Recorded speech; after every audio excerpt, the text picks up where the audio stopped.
So, in the previous talks we mentioned about the brain being sensitized to experience pain. This is actually a medical phenomenon called central sensitization, where you have pain generators in the tissues outside of the brain that continuously make noise, and what they do is they turn all these other fibers in the pathway from the pain generator to the brain and make them into pathways that are more efficient to convey the pain message.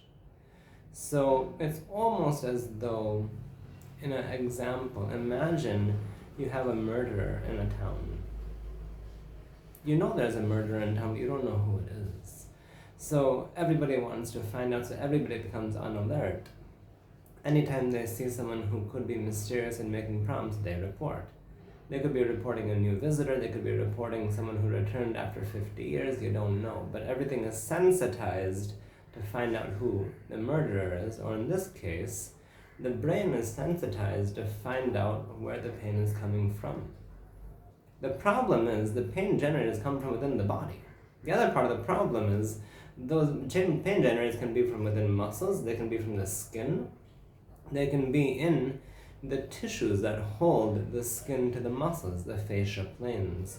And this is the glue that holds the body together. Now the fascia will have temperature receptors, pressure receptors, all sorts of different receptors.